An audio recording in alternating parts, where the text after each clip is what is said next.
スポーツファンの気候行動ユースリーダーの志を社会に届ける Listen to the Future。 この番組では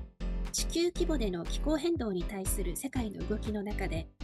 日本スポーツ界が考えるべきアジェンダと向き合い、若者の声に耳を傾けながら、スポーツがサステナブルな未来のためにできることを考えていきます。スポーツの力で気候変動対応を加速するスポートフォースマイルプラネットリーグが主催運営し、広く情報発信していくことを目的にお届けしていきます。私、スポートフォースマイルプラネットリーグディレクターの梶川美恵がホストを務め、インターンのベイリッツ・アリサさんとともにお送りしていきます。毎回、気候変動問題への行動を起こしているスポーツファンのユースリーダーをゲストにお迎えし、小さな一歩を大きな力に変えていくためのおしゃべりをしていくスタイルです。スポーツファンのユースリーダーということで、毎回好きなチームや選手についてのお話もお伺いしながら、楽しい内容をメインで進めていければと思いますので、よろしくお願いします。坂田瑠奈さんをお迎えしての Listen to the Future 第7回後半です。前半では坂田さんがリードされていた未来のためのエネルギーを考えようキャンペーンの背景や経緯、坂田さんの思いなどについてお伺いしました。最後に坂田さんが FC 東京ファンだということを発表していただきましたが、後半は坂田さんの観戦体験ですね、そしてスポーツ界に期待することなどについてもお伺いしていきたいと思います。ナビゲーターのアリサさんとともに坂田さん、後半もよろしくお願いします。よろしくお願いします。はい、後半はまず楽しいお話からということで、 FC 東京の観戦体験についてお話をお伺いしてもよろしいでしょうか。ガラッと雰囲気が変わったと思うんですけど、FC 東京観戦、なんか印象的だったのが、去年2025年一番印象的だったのが、結構1年前ぐらいの試合なんですけど、はい、試合見に行った時に相手チームの本当にギリギリのオフサイドが見れて、結構盛り上がりましたね。なんかこれはオフサイドなのか、そうじゃないのかみたいな、審判があってそそうなんでれがすね。すごい、はい、会場盛り上がってましたね。そうなんですね。それはあれですか、シーズン終盤の結構重要な試合だったのかな。いや、最初の方で、シーズン最初の方で、開幕したぐらいでそんなそうですね。際どい感じのプレーがあった。はい。そうなんですよ。で、ちょうど会場が国立競技場。あ、あれ国立競技場。はい。あ、そうなんですね。そうなんですよ。そこだったので、試合開始前とかになんかすごい花火とか上がってて、なんか本当に試合自体すごい盛り上がってたんですよ。で、そういうこともあって、なんか、しかも試合の内容もすごく、楽しくてうんうん。印象的ですね。対戦相手はどこだったんですか？ガンバ大阪だったと思います。そうなんだ。レギュラーシーズンじゃなくて国立でやるってことは、なんかこうスペシャルななんか設定だったのかしら。確か、いや、スペシャルとかではなく、通常の試合で、なんか、レギュラーシーズン国立使うんですね、 FC 東京さんって。そうなんですよ。いや、国立デーっていうのが J リーグの中であって、そういうことか。はい。大体、味の素スタジアムとかなんですけど、うんうん。はい。年に何回か国立でやるときなるほど。があって、はい。そうなんですね。その日にギリギリのオフサイドがはい。あった。ちょっとオフサイド、なんかサッカーの中でも一番難しいルールうん。そうなんでですね。ちょっとオフすけど、サイドについてもご説明を少し、サッカーのことを知らない視聴者の方も、私たちも詳しくないので、まだ、はい、お願いではい。きますかね。すごい説明が難しいんですけど、うんそうですね、攻めてる側の人が相手チームの陣地にいて、で、そこを守ってる自分のチームの人がいるとすると思うんですけど、うんその2人が、なんていうんですかね、横のラインが、うんあるんですよ。で、その横のラインっていうのは自分のチームの守りの一番後ろの人っていうふうに決まってて、うんうん。そのラインからボールが蹴られた瞬間に、そのラインよりゴール側に選手がいたらダメっていう。おなんとなくわかりますかね。本当にその一瞬にそのライン上にいたかどうかみたいのが、その判断がファンを動かしたっていう感じなんですかね。そうなんですよ。で、結構そうで、多分プロとかだと、本当にオフサイドギリギリを狙って、あうん。やる人が多くて、なるほどね。多分、そっかそっか。はい。戦術としても使われるんだ。そうですね。有利になるから禁止されてるってことですもんね。オフサイドはやっちゃダメそうですね。だよって。はい。なるほど。なんかバスケでいうバックパス的なことなのかなってちょっと思っちゃったんだけど、なんとなく違うあね。違った。まあ、ちょっと違うかもしれないんですけど、まあ、なんて、そっかそっか。ダメになる基準は一緒かもしれないです。ああ、そうなの。はい。いや、でもね、ほら、今年 FIFA のワールドカップがあるじゃないですか。はいちょっはいはい。と皆さん、オフサイドについて勉強していただくと、見ててより理解できるかな。そうですね。なるほどね。そっはい。か、サッカー好きの坂田さんからだからこそ気づけたこのオフサイド。だからサッカーファンの方はみんな詳しいから見に来てる方は結構なんか盛り上がったっていうとおかしいけど、なんだろう、結構その際どさにざわついたんですか？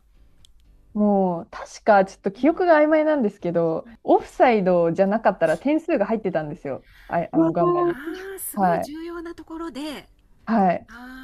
でもオフサイド取られちゃったから、もうその得点チャンスがなくなってしまったとそうなんですよ。いう展開だったんですね。なるファほど。ンからしたら一番残念な展開です。そうだよね。一回盛り上そうがって、なんですよ。あーみたいな。なるほどね。なかなか高レベルな解説が必要なシーンでしたけれども、でもなんか会場のざわつきとそのどよめき感はなんか伝わってきましたね。あ、本当ですか。結構会場に見に行くことが多いんですか？そうですね。見に行くときは会場に行きますね。ちょっと配信とかはあんま見れてないんですよ。ああー、もうその場の臨場感がお好きで。そうなんです。うん。はい。なんかサッカーって立ち見席と座って見る席とあるじゃないですか。はいは立ち見いはい。席っていうとあれだけど、立ってみるんだよねって思われる席ありますよね。エリア。ああ、応援なんて席いうのかしら。ですかね。応援席っていうの？そこはい。で見る方ですか？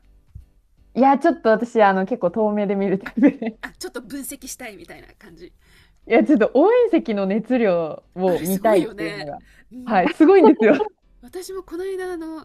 鹿島アントラーズのね、応援はに行ったんですよ。い。エリート8に入ってくださってて、サステナビはいはい。リティマッチっていうのをやるからっていうので、すごかった。彼熱がエンタ量がすごかメ的に。った。もうなんかこの試合に命かけてますみたいなレベル感でね、熱量があって、サッカーファンの方々の熱量ってこのレベルなんだっていうのを体感してきました。その熱量の中でこのギリギリのオフサイドとかをプロの選手はい。とかは狙ってくるから、なかなかこう際どい判断がたくさん発生するっていうことなんですかね。そうですね。なるほど、すごいなんかあのクロート向けのセレクションでしたね。シーンは。いや、ちょっと、合ってるかどうかが不安ですね。今シーズンもね、今ちょっと100年構想のリーグ、特別リーグやってますけど、今年も見に行かれたりしたんですか？また予定があったりするんですか？そうですね。うん、ちょっと今月か来月行きたいなと思ってます。そうですか。じゃあね、ぜひ FC 東京の皆さんにはね、ルナさんが絶叫応援してますので、ぜひ頑張っていただきたいなと思いますけれども、はい。はい。ではここで私から FC 東京のサステナビリティ活動について簡単にご紹介をさせていただければと思います。FC 東京の方ね、実は中の方知ってる方もいらっしゃるので、いろいろ情報交換はさせていただいてるんですけど、現在ですね、非常に素晴らしいサステナビリティ戦略をもうすでに発表されていまして、ソーシャルステートメントというものを出されています。でもう社長のね、コミットメントも入っていて、で方針とあと目標っていうことで掲げられているんですけれども、方針の中にですね、3つ項目があって、まず1つ目が環境と調和したクラブ運営を行うっていうこと、で2つ目が地域の皆様や自治体、パートナー企業の思いに寄り添うっていう点、そして3つ目がファン、サポーターやその家族の行動変容を促す啓発活動を重点領域として2035年のクラブ目標の達成を目指しますというこのね3つの方針を発表されていますね。でその目標の中にはですね、カーボンニュートラルですとか、あと資源循環 100%、それからネイチャーポジティブにも取り組んでいきますっていうような記載があったりしまして、非常にこう先進的な、コミットメントを発表されていますね。すごいね、なかなかネイチャーポジティブまで、歌ってるクラブはまだ少ないんですけれども、坂田さんならご存知かと思いますけど、 J リーグさんね、昨年スポーツ機構行動枠組み、国連のと IOC がリードする、全世界の、スポーツ団体が一丸となってこう気候変動問題に取り組む枠組みがあるんですけれども、それにも、署名されて、で、今実施されているリーグからスポーツポジティブリーグスっていうね、サステナビリティの達成度でこうランキングが決まる、試合の勝敗じゃなくてっていうね、すごく画期的な取り組みに挑んでいらっしゃるので、それに合わせてね、各クラブもいろんないい活動がたくさん出てきているんですけれども、FC 東京さんも、その中でも、かなり、良質な活動をされているんじゃないかなというふうに感じますね。坂田さんはこういった FC 東京さんのサステナビリティの取り組みとかは応援しながらいろいろこう見たり感じたり体験されたりっていうようなことありましたか？すいません、J リーグがすごい取り組み頑張ってるのはすごい知ってるんですけど、ちょっと FC 東京がここまでいろいろ練ってたとはあんまり知らなかったですね。本当ですか？でもね、このはい。サステナビリティ戦略発表したのは2月5日のクラブからのお知らせになってるから、つい先最近。月なんですよね。で、それそうなまんですね。では実はノープラネットノー東京っていうイニシアチブがあって、それはもう何年前ぐらいかな、少なくとも1、2年ぐらい前にはやられてたかなと思うんですけど、私の記憶では地球環境だけじゃなくてね、人道支援系の取り組みとかも含まれる特設サイトみたいなものもねあって、特別なマッチ、そのノープラネットノー東京にフィーチャーした、特別マッチもね開催されて、去年は、ね、9月23日だったかなに、開催されていますのでね、こういうのをねぜひ坂田さんにも体験していただけるといいなと思いますね。それこそね、さっきの企業さんの再生エネルギーの取り組みじゃないけれども、このねいい活動をされてるのね、本当に坂田さんのようなファンの方にも知っていただけるといいなというふうに思いますね。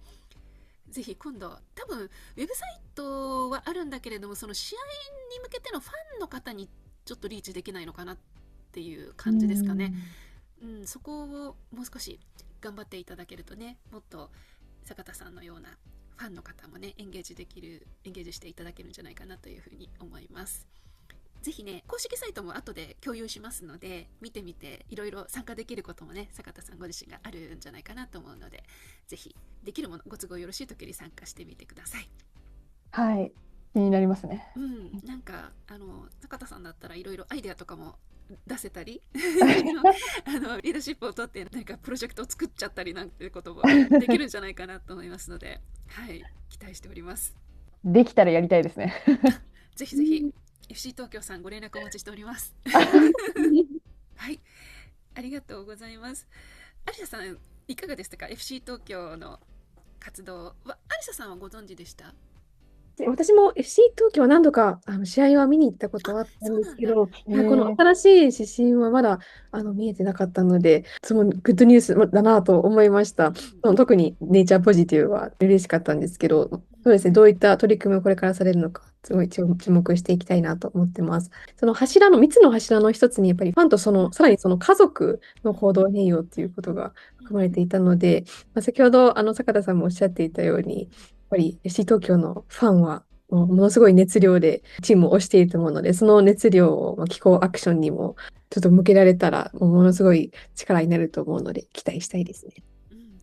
そうですね、ありがとうございます。そうですね、ごめんなさい、さっき私コメントするの忘れちゃった。その点、そう言おうと思ったんですよ。行動変容っていうところをね、きちんと明記されていて、やっぱりスポーツの力ってファンへの影響力っていうところが一番期待されているし、それがやっぱり社会的責任を、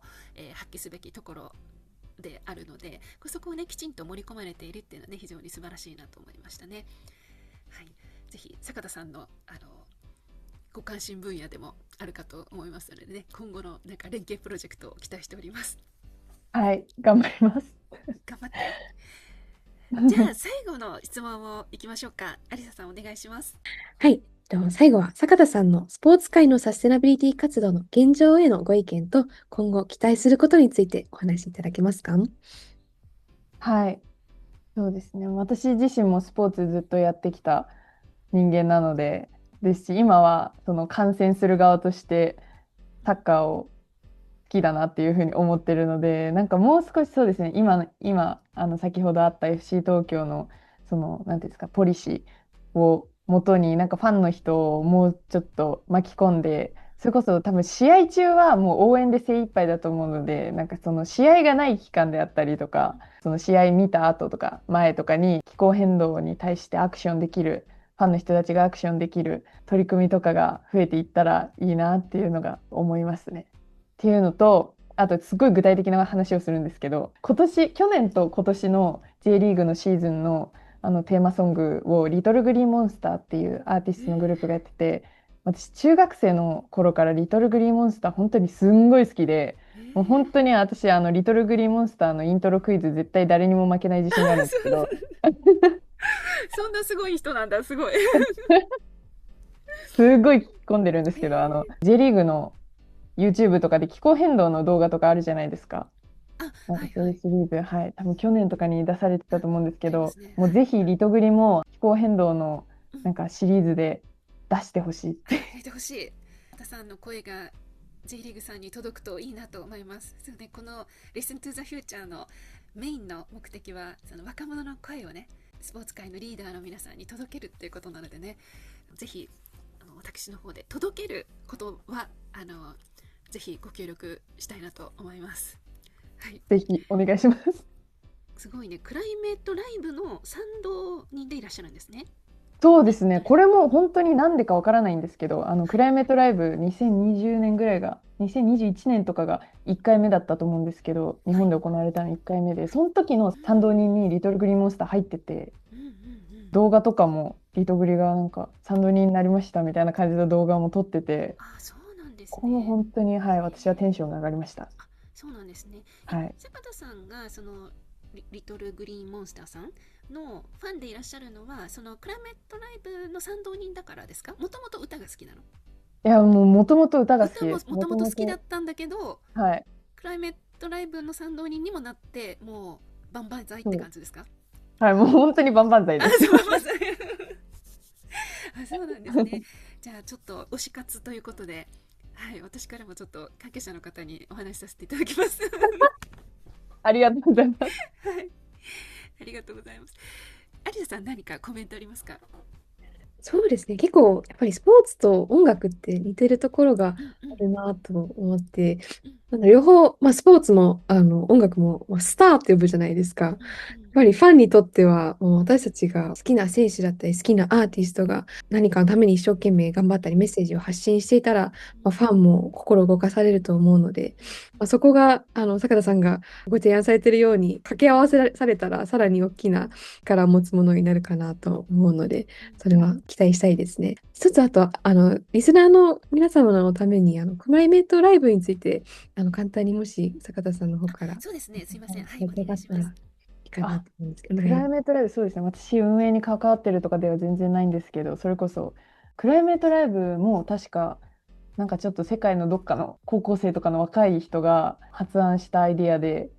音楽と気候変動を掛け合わせてもっとムーブメントを広げていこうみたいなうんうん。活動でして、それを日本でも2020年か2021年に1回目が行われて、それこそ今ちょっとそうですね、収録してるの3月4日なんですけど、3月6日にもお、うちょっと何回目か分かんないんですけど、クライメートライブ日本でやるらしいんで。そっか、世界のいろんな都市を回っていて、で、まあ、日本に毎年3月に来るってわけではないってことですかね。そうですね。なんか日本のクライメートライブは日本の人たちがやってます。あ、なるほど。世はい。界的なムーブメントなんだけど、まあ、Fridays for Future と同じ感じ。日本の支部は日本の支部で回してるみたいな。そうですね。う多分クライーん。メートライブジャパンっていう名前でやってた気がします。そうなんですね。はい。じゃあちょっと6日ご都合つけばで呼びかける時はもうあれか、公開日はもう終わってるけど、またね翌年とかもあるかもしれないそうから、ですね。クライメントライブっていうのをね、探していただいて、行かれると、その気候変動対応を頑張りましょうっていうメッセージに賛同しているアーティストの方がたくさん登場して、歌を歌ってくれるっていうイベント、コンサートみたいなものですかね。そうですね。なんかフェスみたいな感じですね。フェスみたいな。何時間くらいあるんですか？多分年によって違うんですけど、多分2時間ぐらいいるんじゃないですかね。そうですね。じゃあ、はい。アーティストの方5、6人とか、もっと今年は3組3組ぐらい。出られる気がします。3組か4組ぐらい。はい。そうなんですね。確かに音楽もさっきアリサさんがおっしゃったように音楽とスポーツって結構似ている部分がありますけど、音楽も割とねそのコンサートを運営する時に電気かなり使ったりとか、地球に負荷をかけているっていう部分と、あとその環境の変化によってそのイベント等ができなくなるっていうその被害を受けるっていう両面を併せ持っているっていう点においてスポーツともね非常に似ている、業態かなと思いますし、あと人を変える力っていう意味でもね、同じような学の力、スポーツの力っていうのをね掛け合わせて何かねいい動きにつなげられるといいなと思いますね。はい、ありがとうございます。今日ね、実はこのポッドキャスト Listen to the Future 1年半ぐらいかな続けてきた活動なんですけれども、アリサさんが4月から就職社会人として、ご活動されるということで、今回が実は一旦の、締めくくりで、アリサさんがナビゲーターの会は最後になるので、ルダさんに、今日のご感想とアリサさんに、ご活動活動参加していただいた、感想も含めて、最後に一言ずついただいてクロージングをしたいと思います。はい、じゃあルナさんからお願いできますか？はい。ちょっとまさかアリサさん今日最後だとは思わなくて、ちょっとびっくりしてるんですけど、はい。ちょっと4月から、はい、一緒に社会人頑張りましょう。ありがとうございます。頑張りましょう。そうですね。はい。今回呼んでいただいてありがとうございます。なんか今まで長く活動してきた割には、スポーツっていう視点で話す機会あんまりなかったので、いろいろ話せたのもすごい楽しかったですし、FC 東京が2月にポリシー出したっていうところもちょっと知らなかったので、ちょっと見たいなって思います。ぜひぜひ。ありがとうございました。ありがとうございます。はい、じゃあアリサさんお願いします。ありがとうございます。すいません。この高田さんの、お迎えしての会をこの場をお借りしてなんですけど、やっぱりこのポッドキャストを通して坂田さんのような素晴らしいリーダーの皆様につながることができて、私自身もたくさんエネルギーをもらいましたし、そういったゲストの方にいつもスポーツの力についてもコメントをいただいて、改めてスポーツも大きな気候変動に対策をする上で可能性を秘めているんだなっていうことを感じたので、今後も、一旦今日でこのポッドキャストは一旦中断となりますけど、今後もスポーツの力も活用しながら持続可能な地球環境に向かってみんなと一緒に活動できたらなと思うので、この今までのゲストの皆様もこれを聞いてくださっている皆様も一緒に今後ともよろしくお願いいたします。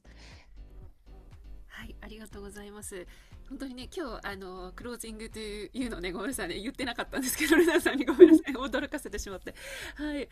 でもね、最終回にね、こんなビッグゲストをお招きできて、よかったねって、さっきね、始まる前にアリサさんとお話ししてたんですけれども、これまでのね、ゲストの皆さんも本当にアリサさんおっしゃったように、本当にお一人お一人が、